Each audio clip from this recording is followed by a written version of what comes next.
After my uncle died, I inherited his cabin in rural Maine. He had no children, and we hadn't spoken in years.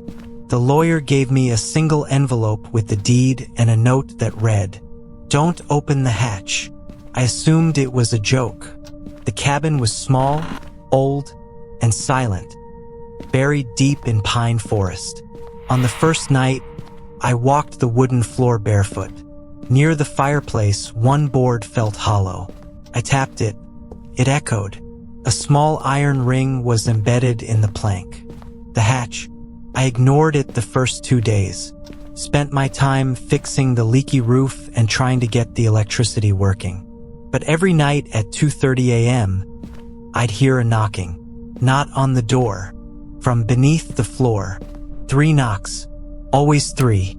On the 4th night, I gave in. I pried open the hatch. Beneath was a narrow staircase, carved into stone and earth. Cold air rushed up like a breath from the deep. I held my phone flashlight out in front of me and began to descend. The air smelled like dirt and iron, and at the bottom, a wooden chair facing the wall. Behind the chair was a wall covered in carvings. Symbols, circles, eyes scratched deep into the stone. There was also a mirror, not broken but old, its surface warped like water. I looked into it. First, just my reflection.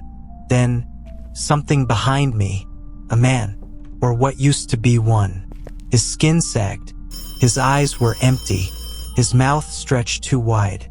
I turned. No one was there. I looked again. The figure was closer in the reflection. I turned off the flashlight and climbed out fast. But when I shut the hatch, there were scratches on the inside. Fresh. That night, the knocking didn't come. Instead, I heard a voice. Hoarse. Dry. "You looked." Came from under the hatch. But I hadn't told anyone I opened it. I didn't sleep.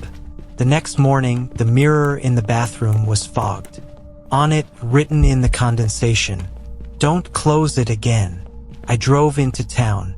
Asked about my uncle. The hardware clerk went pale. "You stayed in that place?"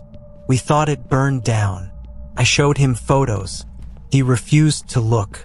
"If the hatch is open, leave it open." On the 7th night, I woke up coughing. Smoke. I rushed to the fireplace, but the fire was out. The smoke wasn't from there. It was coming up from the hatch. I grabbed a towel, covered my mouth, and opened it. No fire, no heat, just a hand reaching up the stairs. Pale, too long, fingers like bone. It gripped the edge of the hatch. I slammed it shut, sat on top of it until morning. And now, every mirror in the house reflects not me, but him, waiting at the bottom of the stairs. I didn't sleep that night. I kept the lights on, every one of them. Just after 3 a.m., I heard it again scraping. The sound of long nails dragging across the hatch from beneath. Then the voice returned. "Let me breathe."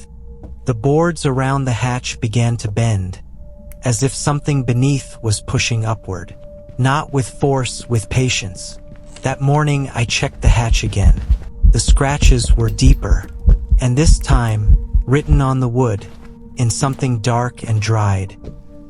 "He lived here first." I searched the cabin for anything that could explain what this thing was. In a drawer under the bed, I found a leather-bound journal. My uncle's. The entries were messy, panicked. He wrote about the man in the stone, who wasn't human anymore, about how he'd opened the hatch in 1974, and how something from below had followed him into the mirrors. He watches through reflections. If you shut the hatch, he waits. If you open it, he reaches.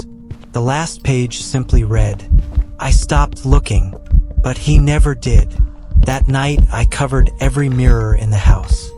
Even with the mirrors covered, I could hear them, scratching, like fingers tapping from inside the glass. I threw sheets over them, nailed boards over the bathroom mirror, even buried my phone face down. Still, wherever there was even a reflection, I saw him. In the window, in a puddle outside, in my coffee, always watching, getting closer. And that night, for the first time, the hatch opened by itself. I stood at the edge of the open hatch, the cold air rising like a warning. The stairs below no longer looked like stone. They pulsed, slick and alive, as if the earth itself had been hollowed out and filled with something that remembered being human. And at the bottom he waited, that twisted shape, that smile stitched across an eyeless face. He spoke in a voice that echoed from inside my bones. One life for silence, one step to seal the door. I understood now. The hatch was not a prison, it was a bargain. My uncle had held it shut, feeding it little by little with fear and presence, but never fully paying. And when he died, the debt fell to me. The whispers grew louder. The mirrors across the cabin vibrated. Every surface began to shimmer, like 100 versions of him were pressing in. I had a choice. Leave and doom someone else, or end it here. I took a breath, and I stepped down. One stair, two. The hatch began to close above me. The house exhaled, and as the last sliver of light vanished, I whispered to the dark, "Now it's quiet.